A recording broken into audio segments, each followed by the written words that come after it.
오늘 여러분과 출애굽기 37번째입니다. 지킬지니라라는 제목으로 말씀을 나누고자 합니다. 사람은 많은 것들을 지키며 살아갑니다. 군대의 군인들은 나라를 지킵니다. 학교 학생들은 학교도 지키고, 가정의 주부들은 가정을 지키고, 또 목사는 교회를 지키기도 합니다. 어린아이들은 자기 장난감도 지킵니다. 여하튼 우리는 지키려고 하는 많은 어떤 욕망이 있고 의지가 있습니다. 이유는 내가 그냥 그것을 단순하게 지키는 것이 아니라 지키려고 하는 대상이 생겨났을 때, 그때 사람은 그것을 지키려고 하는 강한 의지를 가지고 있습니다.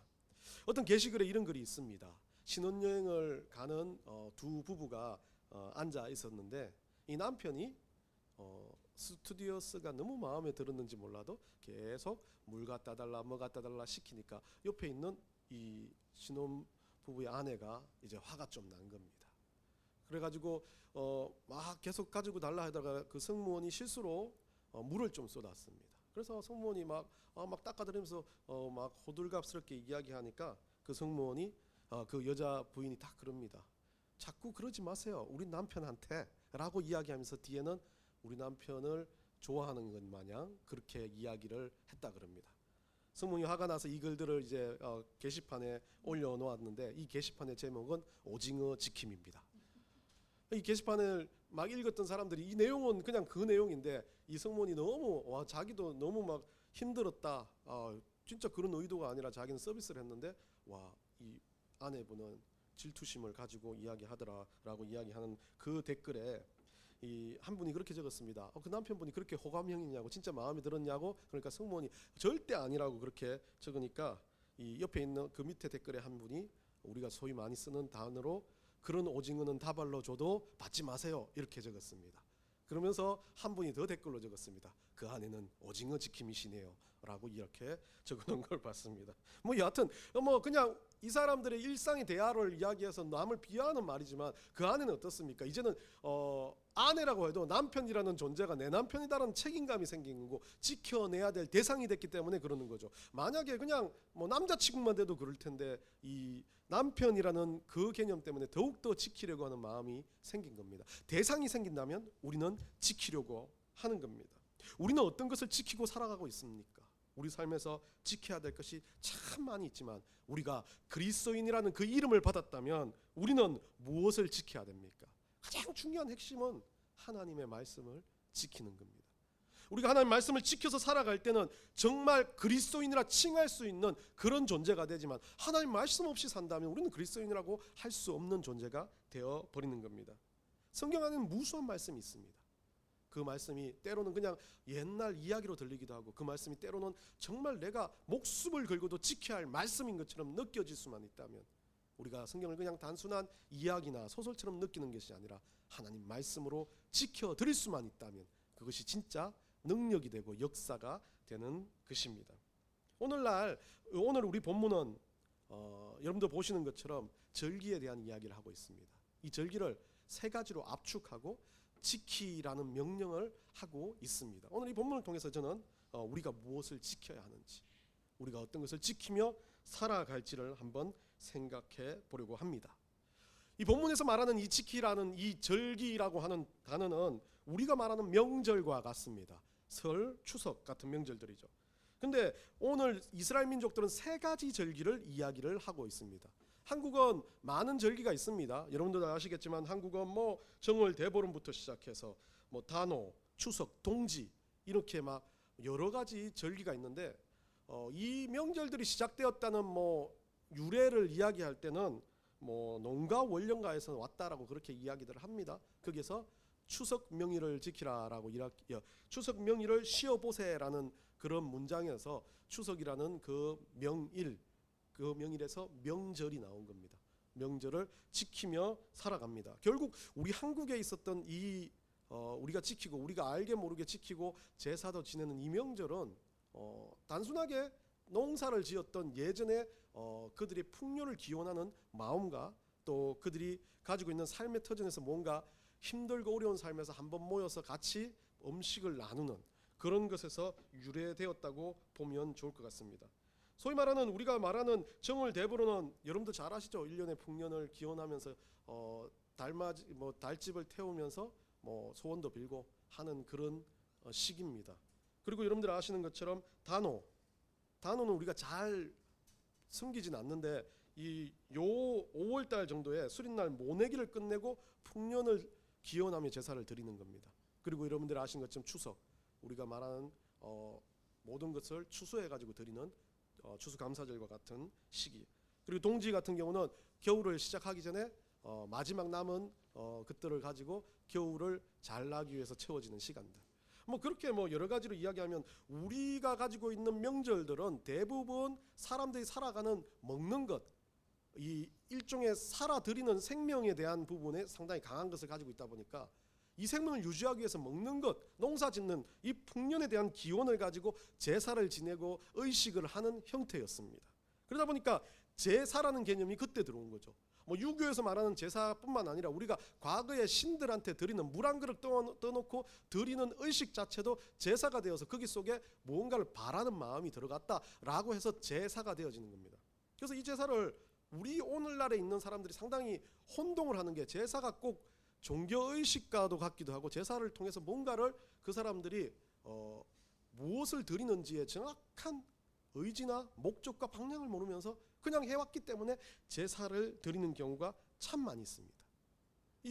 제가 보았던 그 법륜스님이라는 정문적설에서 나왔던 이야기인데 한 아주머니가 아주 불심이 대단한 것 같아요. 그래서 이분은 예전에 우리 집이 그랬던 것처럼 매달 제사가 한 번씩 있고 명절 제사가 있고 1년에 막 20번 정도가 제사가 있답니다.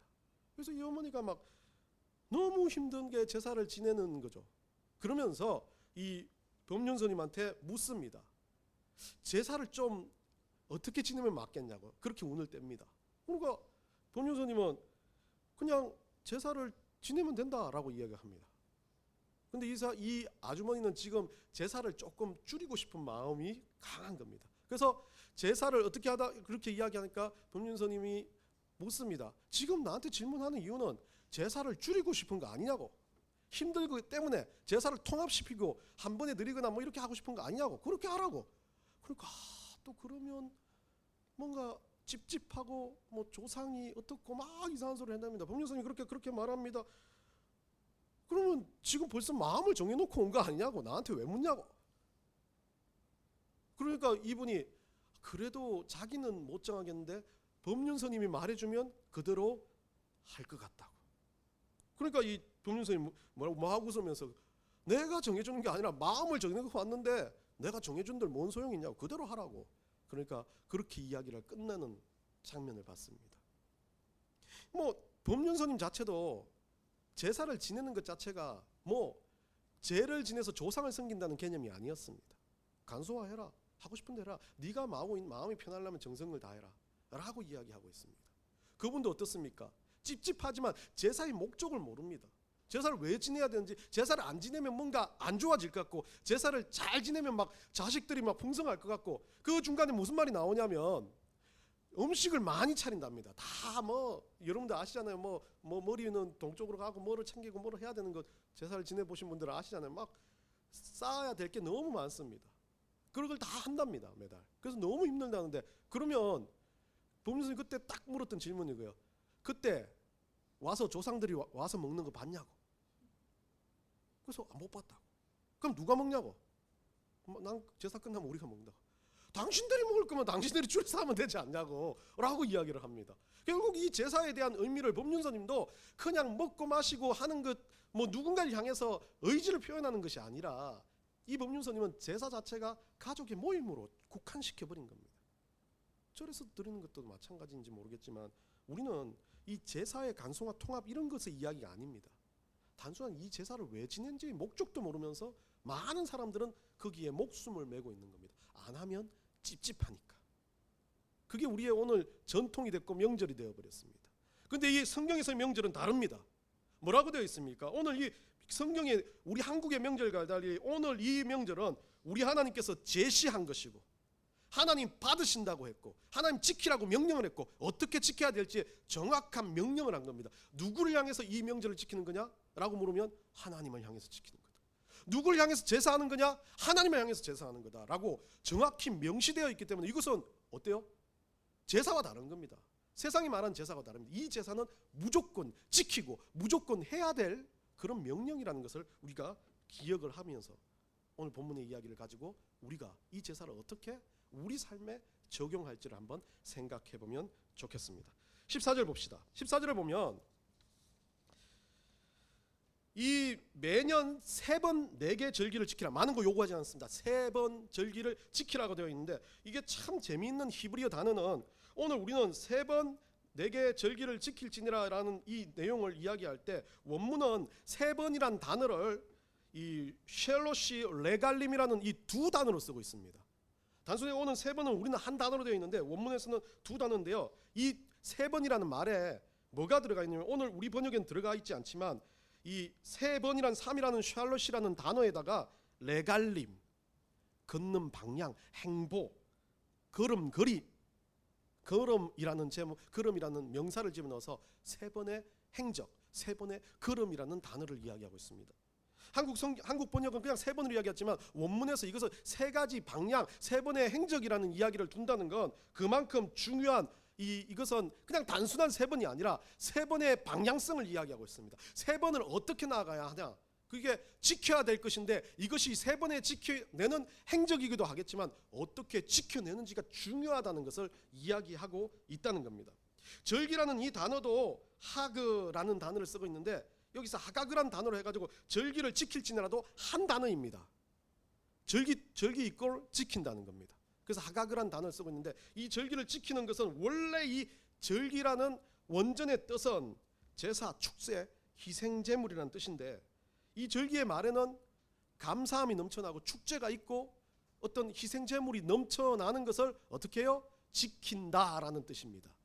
그래서 다른 동사가 없습니다. 그대로 그냥 이 절기란 단어가 지킨다는 뜻입니다. 한마디로 절기란 단어 자체가 아주 극단적인 명령입니다. 무조건 지켜라 라는 뜻입니다. 이 절기를요. 근데 이 절기가 뭐냐면 절기를 우리가 이야기하는 이 절기들은 오늘 여기에서 3가지로 다음 본문에 설명을 하고 있습니다. 이 절기들을 한번 우리가 생각하면서 말씀을 조금 더 우리 삶 가운데 적용했으면 좋겠습니다. 근데 이 오늘날 말하는 먼저 이 3가지 절기를 이야기하지는 오늘날 말하는 우리가 절기라고 이야기한다면 우리는 우리가 살아가는 명절이 아니라는 거죠. 그러면 이것을 지켜야 될 절기로 이야기하는 많은 것들 중에 3가지로 압축시켜 준 것은 대부분 다 어떤 것이었습니까? 오늘 뒤쪽에 나오는 거 우리가 설명을 하겠지만 유월절, 우리가 말하는 맥추절, 우리가 말하는 수장절 같은 3가지 절기인데 이 모든 절기들은 이스라엘 민족들이 구원을 받았을 때, 이스라엘 민족들이 구원을 받았을 때 행했던 일들로 연결되어 있습니다. 그 구원을 받은 것을 감사해서 제사를 지내고 그 구원을 받은 것에 정말 그 하나님이 인도하신 은혜에 감사했기 때문에 공동체로 나와 그들이 함께 성막에서 제사를 지내는 그리고 그 어떤 행동들과 율법들을 지키는 모습이었습니다. 그렇게 바라보면 오늘날로 해석한다면 이 절기를 지키라는 이 말은 다른 쉽게 우리가 말하는 쉬운 말로 하면 예배입니다. 예배를 지키라는 것이죠. 네 마음과 정성과 뜻을 다하여 하나님 앞에 예배하라는 그 예수님의 말씀처럼 이스라엘 민족에게 하나님은 예배를 지키는 어쩌면 우리 때의 말이 아닌 그 과거의 말로 우리에게 설명을 해주고 있는 게 이 3가지 절기를 통한 예배의 지킴에 대한 하나님의 아주 이 망치와 같은 무거운 메시지입니다. 좀 저도 회개를 하면서 이 말씀을 준비했던 것 같습니다. 15절에 보면 뭐라고 되어 있습니까? 무교병의 절기를 지키라라고 말하고 있습니다. 여기서 함마초트라는 단어 무교병인데요. 이 함이라는 단어, 이 하라는 정관사가 붙었습니다. 이거는 유일한 겁니다. 이 정관사가 붙었고 이 마초트라는 단어는 이 발효되지 않은 떡, 이 떡이라는 떡 이러니까 좀 그런데 떡이라는 단어인데요. 결국 이 발효되지 않았던 떡은 우리가 말하는 출애굽 상황, 마지막 출애굽 상황에서 유월절 어린 양이 피로 문설주로 바르고 난 다음에 이들이 그때 이스라엘 애굽을 떠날 때 급하게 이 발효되지 않은 떡을 먹고 출애굽을 하게 됩니다. 이 함마초트라는 단어는 참 중요한 의미가 들어가 있습니다. 주석에서는 그것을 가지고 이스라엘 민족들의 그 고난을 상징하는 음식이다라는 거죠. 급하게 애굽을 떠났던, 그리고 거기에서 하나님께서 유월절이라는 그 어린 양의 사건, 패스오버라는 그 사건을 하나님께서 역사하시면서 이 이스라엘 민족들에게는 상당히 힘든 시간들을 보내는 그런 음식이었습니다. 그런데 저는 여기에다 고난과 함께 하나님 주셨던 은혜가 들어가 있기 때문에 양극단이 있다라고 저는 생각을 합니다. 그래서 저는 이 한마초트, 무교병이라는 단어는 많은 목사님들이 이것을 가지고 하나님의 은혜를 기억하고 하나님의 고난을 기억하고 삶의 어떤 과거들을 기억하는 것이라고 이야기하지만, 저는 그 과거가 아니라 이 한마초트는 우리가 드리는 예배의 미래, 그리스도인 삶의 미래를 상징하는 것이라고 생각이 듭니다. 삶의 자세, 예배의 자세를 이 한마초트가 이야기하는 거죠. 쉽게 말하면 부풀리지 않는 겁니다. 우리는 예배하면서요, 우리가 하나님 앞에서 하나님을 섬기면서 꼭 잘못된 모습처럼 예배를 부풀릴 때가 많이 있습니다. 주일에 오니까 화려한 옷을 입고 막 헌금을 막 대단하게 하고 나는 뭔가 예배를 드려서 엄청나게 봉사하는 것처럼 하는 모든 것들이 누룩과 같은 거예요. 부풀려 있는 거예요. 누룩이 없는 빵은 어떻습니까? 딱딱하고 담백합니다. 씹으면 씹을수록 더 고소한 맛이 나오는 빵입니다. 그 빵은요, 그냥 한 번 씹어서 느낄 수가 없습니다. 딱딱하니까 반복적으로 씹고 힘들지만 그걸 씹다 보면 그 안에서 어떻게 나옵니까? 담백한 맛이 흘러나오기 시작하는 겁니다. 예배자의 모습은 그렇습니다. 하나님 앞에 뭔가 내가 대단한 일을 했다고 화려하게 예배드릴 사람 누가 있습니까? 하나님 앞에서 자랑하며 예배드릴 사람이 아무도 없습니다. 예배는 하나님 앞에 자랑하는 게 아닙니다. 예배는 지키는 겁니다. 예배는요, 보는 것도 아닙니다. 예배를 드리러 온다? 예, 드리러 오겠지만 그 드리러 오는 것이 때우기식으로 일주일에 한 번 드려진다? 이건 예배가 아닙니다.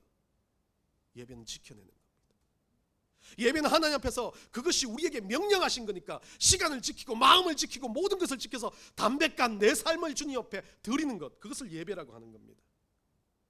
오늘 이 무교병의 이야기는 그것입니다.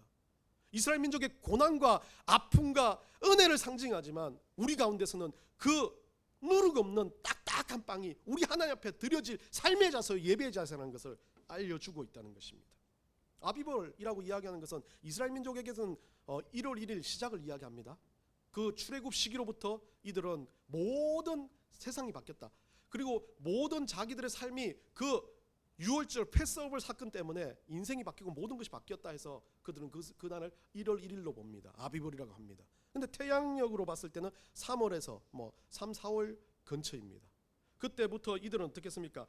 아비벌 1월 10일 됐을 때 유월절 패스오버 사건이 있는 것을 이 사람들은 그들을 지키기 위해서 흠없는 양을, 1년 된 흠없는 양을 잡아서 제사를 지냅니다. 그리고 어떻게 합니까? 그때부터 1월 15일부터 7일 동안 누룩 없는 빵, 이 무교병을 먹으면서 그날을 기념합니다. 유월절의 절기가 된 이 사건, 무교병이라는 이 사건, 그 패스오버가 있었고 그 무교병이 연결되는 이 사건을 하나님은 오늘 그냥 단순하게 내가 명령한 대로 아비벌의 정한 때에서 1회 동안 무교병을 먹을지니라고, 일주일 동안 그 무교병을 먹으라고 말을 합니다. 이건 쉽게 말하면 그냥 단순한 일주일이 아닙니다. 하나님에게서 일주일은 뭡니까? 천지창조의 일주일은 모든 삶입니다. 모든 것이죠. 그 모든 삶의 자리에서 무교병을 먹듯 우리가 공적인 예배 외에도 우리 삶 가운데 그리스도인의 담백함의 모습으로 살아드리는 것, 그것을 우리 하나님께서는 우리에게 지켜내라고 말합니다. 그러면서 뭐라고 말합니까? 이 빈손으로 내 앞에 나오지만 먹을지니 이는 그 달에 내가 애굽에서 나왔습니다. 요거는 우리가 이해되는 말입니다. 그런데 마음에 걸리는 게 있습니다. 빈손으로 내 앞에 나오지 말지니라. 솔직하게 이야기 드릴게요. 목사님들이 이거 가지고 헌금에 대해서 많이 이야기합니다.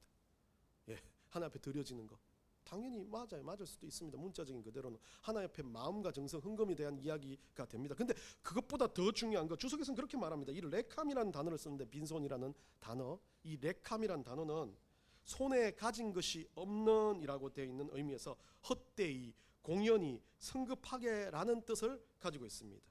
레캄은요, 쉽게 말하면 주석에서 설명은 이렇게 합니다. 준비되지 않은 심령 상태로 빈 신앙으로 쓸데없이라는 그런 의미로 쓰여진다는 겁니다. 그럼 예배 앞에 나올 때 우리가 말하는 돈이라는 헌금에 대한 개념을 하나님이 이야기하지 않으십니다. 근데 많은 사람들이 돈, 물질 때문에 그것에 사로잡혀가지고 그것이 꼭 하나님 앞에 하는 최상인 양 생각을 합니다. 그거 받아가지고 교회가 쓰고 목사가 쓰고 뭐가 쓰고 막 하면서, 그러니까 막 목사가 막 뭐 탄다고 전기세 더 쓴다고 난리를 하는 경우도 많이 있습니다. 이거 유튜브에 나가면 또 쟤는 목사 편이다 이렇게 될 수도 있는데, 여하튼 많은 이야기를 그렇게 합니다. 그래가지고 막 과거에도 저는 그랬을 것 같아요. 제사장들도 마찬가지였겠지만 성전에 있는 그 성물들 가고 먹고 마시는 것들은 상당히 조심스러웠을 겁니다. 자녀들이 그걸 먹어가지고 난리를 피웠던 제사장들들 보시면 알겠지만, 뭐 그 문제를 가지고 인류가 시작되면서 끝날 때까지 문제는 가지고 있습니다. 돈의 문제, 물질의 문제는 가지고 있습니다, 당연히. 그런데 중요한 건 예배를 드릴 때, 예배를 한다 함에 있어서 물질은 하나님이 바라는 다른 요소 중에 하나입니다. 가장 중요한 거는요, 우리가 가지고 있는 믿음이죠. 믿음 없이 나오는 것 자체를 하나님은 얼마나 아파하는 거예요. 우리는 어떤 것을 대해서 하나님 앞에 드려지는 것에 대해서 뭐 헌신도 될 수 있고 우리의 땀도 될 수 있고 노력도 될 수 있지만, 가장 중요하게 우리가 주님 앞에 드려야 될 건 우리가 가지고 있는 진짜 믿음을 먼저 드리는 거, 믿음 없이 나오지 않는 거, 그것이 중요합니다. 그렇기 때문에 믿음으로 나온다면 여러분들 달라져야 되겠죠. 믿음으로 나오는 사람이 최소한 예배에 지켜야 될 시간들은, 제가 이거 잘 말하지 않지만 지키려고 노력하겠죠. 최소한 하나님 앞에 예배 드릴 때 내가 예배 전에 한 번이라도 예배를 위해서 기도하면서 예배 드리겠어요. 최소한 예배를 위해서 목사는 예배를 준비한다면 일주일 동안 말씀을 위해서 노력하고 일주일 동안 그 예배를 위해서 기도하고 그렇게 준비해야 되는 거, 그게 맞습니다. 자기가 해야 될 당연한 일들을 위해서 주님 앞에 공적인 예배를 바로 드릴 수 있는 것, 이 제사를 바로 드릴 수 있는 것에 대해서 목숨을 걸어야 된다. 우리가 사는 문제와 다릅니다. 하나님 이건 명령하셨어요. 그냥 단순하게 예배를 드리라고 하지 않은 겁니다. 지키라는 겁니다. 이 예배는 내가 드리는 예배가 아닙니다. 제가 말씀을 전한다고 드리는 예배가 아니라 여러분들이 말씀을 듣고 깨닫고 찬송하고 기도하면서 이 예배를 하나님 앞에 어떻게 해요? 여러분 스스로가 지켜내는 것이라는 겁니다. 그래서 16절에 그 16절에 가보면 이제 무교병으로 끝나는 이 처음 말했던 유월절 이야기와 함께 그 다음을 이야기합니다. 지켜야 될 두 번째 절기, 맥추절이라고 말합니다. 맥추절은요, 77절, 뭐 맥주의 초실절, 뭐 이렇게 불리기도 하고요. 오순절, 여러분들 아시죠? 사도행전에 나왔던 오순절, 성령 강림이 있었던 오순절이라고도 이야기합니다. 맥추절이 왜 77절이라고 이야기하면, 무교병, 이게 패스오버 그 유월절 사건이 있었던 이후에 7일에 곱하기 7일, 그래서 77, 49, 49일이 지난 다음 날 해서 77절이라고도 합니다. 그리고 또 다른 말로는 10이 5번 된다, 그래갖고 순이 5번 넘어간다 해가지고 오순 해가지고 이것을 오순절이라고도 이야기하는, 다 같은 말입니다. 그때 성령 강림이 있었던 그 맥추절은 다른 의미로 하면 하나님 앞에 드려지는 가장 중요한 핵심 중에 이 아벨이 드렸던 여러분들 첫 양의 새끼와 같이 우리 삶에 있어서 1년에 있어서 가장 처음으로 나는 보리 수확 때 그 첫 열매를 주님 앞에 드리는 것, 그것을 가지고 맥추절이라고 말합니다. 결국 이 맥추절은 하나님 앞에 드려지는 것, 하나님 앞에 처음 거둔 열매를 드리듯이 하나님 앞에 모든 것들의 처음을 드리는 마음을 뜻합니다. 결국 제가 말했던 앞에서 이야기했던 그 예배를 드리는 가장 중요한 핵심 중에 처음 끝, 나의 초심의 믿음을 가지고 주님 앞에 나오는 것, 이것이 가장 중요한 예배의 요소 중에 하나라는 겁니다. 부활의 첫 열매신 예수 그리스도를 우리가 지켜내고 우리가 가지고 있는 초심의 믿음을 가지고 주님 앞에 예배 드릴 수 있는 것, 그것을 가지고 이 두 번째 우리 주님은, 우리 하나님은 이 맥추절을 빗대어서 지켜내라고 말합니다. 우리가 믿음을 지키는 것은요, 여러 가지 방법이 있겠지만 우리가 일주일간 살아가고 우리가 살아가는 모든 환경에서 주님과 동행하고 있어요. 하나님의 말씀을 지키며 말씀 가운데 살려고 안간힘을 쓰는 것, 그것이 바로 우리가 주님 앞에 드리는 맥추절과 같은 모습으로 믿음을 드리고 예배를 드리는 것입니다. 마태복음 한번 띄워주시겠습니까? 우리 다 아는 말씀입니다. 28장 18절 우리 다 같이 한번 읽어봅시다. 시작. 예수께서 나와 말씀하여 이르시되 하늘과 땅의 모든 권세를 내게 주셨으니 그러므로 너희는 가서 모든 민족으로 제자를 삼아 아버지와 아들과 성령의 이름으로 세례를 베풀고 내가 너희에게 분부한 모든 것을 가르쳐 지키게 하라. 볼지어다 내가 세상 끝날까지 너희와 항상 함께 있으리라 하시니라. 우리 하나님 명령한 게 그래요. 예배라고 말하진 않았습니다. 그런데 뭐라 그럽니까? 정말 나아가서 하나님의 이름으로, 우리 예수 그리스도의 이름으로 모든 사람들에게 우리가 세례를 주고, 우리 주님께서 말씀하신 그 말씀을 계속해서 그 세상 끝날까지, 우리가 천국 가는 날까지 지켜내라. 그러면 우리 예수님께서, 우리 성령님께서 우리와 동행하시겠다라고 말씀해 주시는 겁니다. 맥추절을 지키는 건요, 우리의 믿음을 지켜내는 겁니다. 초심의 믿음을 지켜내는 겁니다. 어떤 믿음인지 모르겠지만, 여러분들 믿음이 어떤 것인지 모르겠지만, 믿음이 자라가기도 하고, 믿음이 또 어떻게 되든지 우리 하나님을 만났던 그 믿음을 끝까지 지켜내는 것, 그것이 맥추절의 의미입니다. 세 번째 이야기합니다. 뭐라고 되어 있습니까? 성경에 수고하여 밭에 뿌린 것을 천여면을 거두라라고 이야기한 그 다음 절이 나옵니다. 뭐라고 됩니까? 수장절을 지키라라고 이야기하고 있습니다. 세 번째 절기는 수장절인데, 오늘날 우리로 말하면 추수감사주일과 절과 같습니다. 이 수장절은 이 팔레스타인 지역의 농산물을, 특히 뭐 포도와 올리브가 상당히 많았었어요. 이 태양력 9월에서 10월 사이에, 우리가 말하는 추석과 같은 시기에 그들이 나왔던 이 소산물을 드리면서 감사의 제사를 드리는 그런 시기였습니다. 그런데 단순히 그들은 그 감사의 제사를 드리는 것으로 끝나지 않고 이 추수감사 절기에 어떻게 했습니까? 광야로 나아가서 천막을 짓고 거기에서 7일 동안 생활을 했습니다. 그래서 이것을 가지고 장막절, 성막절, 수장절이라고 이야기를 합니다. 결국 이스라엘 민족들은요, 이 하나님 안에서 가나안의 그 40년간의 아주 지독한 행보들을 잊지 않기 위해서 자기들이 수확으로 가졌던 물건들을 하나님 앞에 드리면서 그 시간들을 되새기며 기억하려고 노력했다는 겁니다. 수장절을 통해서는요, 그들이 그 하나님 앞에서 동행했던 그 하나님의 인도와 하나님의 역사들을 다시 한번 되새김질하는 거였습니다. 그런데 오늘날로 해석을 해보면요, 이 수장절의 의미가 상당히 아주 중요한 의미가 되는 것 같습니다.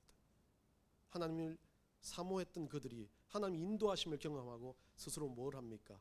하나님께서 자기들과 함께 하셨던 초막을 짓고 거기 안에서 하나님과 7일을 같이 하며 살아드린 겁니다. 초막이 다른 말은요, 여기 말한 성막이라고도 이야기합니다. 성막이 다른 말은요, 오늘날의 교회입니다. 우리는 하나님께서 마지막으로 우리에게 말씀하실 때 예배를 드리고 예배를 하는 모든 마지막 부분에는 교회를 지키는 겁니다. 교회도 그냥 교회, 건물로서의 교회가 아닙니다. 믿음으로 가진 이 공동체, 믿음으로 살아가는 우리 가정, 믿음으로 살아가는 하나님의 백성들의 모든 모임들 가운데 하나님께서는 역사하시는데 그것들을 지켜내는 거죠. 교회라는 말이 쉽게 말하면 믿는 사람들의 모임이지만, 오늘날은 교회의 모습들이 상당히 세분화됐습니다. 그래서 뭐 잘못된 위트니스 리 같은 이단들은요, 교회 리더가 없습니다. 회중 중심의 교회입니다. 그래서 그들은 조금 문제가 있긴 하지만 그래도 그들의 교회를 교회라고 부르지 않을 수는 없습니다. 왜요? 하나님을 믿는, 예수 그리스도를 믿는 믿음으로 가지고 모였다면요. 그러나 그들이 하는 행보나 그들이 하는 전달하는 말씀이 다르다면 그것은 이단이 되는 겁니다. 여하튼 많은 일들을 보면 우리는 초막 가운데 살아드리듯이 하나님의 영광을 위해서 매번 일주일간 삶을 살아드리되 우리의 공동체들을 지켜내면서 하나님 앞에 예배하는 그런 모습이 되어야 됩니다. 초막은 하나님 나라의 현현입니다. 하나님 나라를 보여주는 겁니다. 초막은 다른 말로 하면 천국의 모습입니다. 교회에 나오고 가정에서 살아드리고, 여러분들은 지옥같이 산다라고 말하지 마시고요, 입으로라도 우리 가정은 천국과 같고 우리 교회는 천국과 같다라고 고백하면서 살아드려야 한다는 거죠. 그때 예전에 한 후배 목사님이 그럽니다. 자기는 막 좋은 교회 가는 거 다 좌절되고 지방의 교회, 그것도 이제 그 불러준 게 아니라 목사님이 아예 떠나셔가지고 교회가 없어질 것 같으니까 그 목사님이 그 지방 교회를 가가지고 성도 몇 명과 함께 교회를 같이 하는, 지금도 성도 몇 명이 안 돼 있는 교회지만 자기는 거기에서 농사를 짓고 거기에서 그 어른들과 사는 그것 자체가 너무 행복하다 그럽니다. 그래서 저는 아주 너무 교만한 목사인지, 그러면 사례비는, 그러면 뭐는, 그러면 뭐니까 다 안 돼요. 다 안 되는데 그런데도 행복하냐라고 물었습니다. 그러니까 그 친구가 그렇게 말합니다. 왜냐하면 제가 있는 교회도 하나님의 나라이기 때문에 그렇습니다. 마음이 부글부글 끓었어요. 하나님 나라라니, 그래 맞다. 그런데 현실이 중요하잖아 라고 생각하지만 그 말의 의미를 알았어요. 힘들어도 아파도 자기는 예배하며 버틴다는 마음이었다는 겁니다. 그래서 거기서 행복을 찾는다는 마음이었다. 좋은 환경, 좋은 것들을 가지고 있는 목사님들과 달리 자기도 없는 환경 가운데서도 하나님의 주시는 은혜를 발견할 수 있다면 그게 천국의 모습이라는 겁니다. 다 가진 것을 발견하면 그건 천국의 모습이 될 수 없습니다. 왜? 그 다 가진 것에 의해서 뭐가 나옵니까? 여러분 아시죠? 다 가진 사람은요, 부족한 데 가면 너무 힘들어서 견딜 수가 없어요. 근데 없는 사람은 뭔가 조금 채워지는 데 가면 막 행복해서 견딜 수가 없는 겁니다. 이 사람은 그래서 이게 막 높아지는 것 같아요. 1,000원짜리 맛있는 음식을 먹다가 어느 날 5,000원짜리 음식을 먹으니까 천국과 같은 거예요. 물론 또 만원짜리 음식을 먹어서 천국을 경험하려고 노력하는 것도 있겠지만 그런 모습에 우리는 천국을 지켜가야 한다는 겁니다. 여러분 삶은 무엇을 지키면서 살아가고 계십니까? 오늘 말씀 하나 더 띄워주세요. 잠언 4장 23절 크게 한번 읽어봅시다. 시작. 무릇 지킬 만한 것보다 더욱 내 마음을 지키라. 생명의 근원이 이에서 남이니라. 디모데후서 1장 14절 읽습니다. 시작. 우리 안에 거하시는 성령으로 말미암아 내게 부탁한 아름다운 것을 지키라. 성경 안에서 솔로몬도 그렇고 이 사도 바울도 그렇습니다. 우리가 지켜야 될 것은 우리의 믿음이며 우리가 드리는 이 예배이며 우리가 드리는 이 공동체라는 것을, 그러면 그 모든 것들을 통해서 그 아름다운 것들을 통해서 우리의 부탁하신 이 땅의 가정과 넥스 교회와 모든 환경들을 통해서 우리 하나님께서는요, 우리 안에서 성령의 충만한 역사로 동행하여 주신다는 것입니다. 오늘 우리는 예배를 지키면서 살아가야 할, 절기를 지키면서 살아가야 할 거룩한 하나님의 백성임을 기억하며 살아드리시기를 간절히 축원합니다.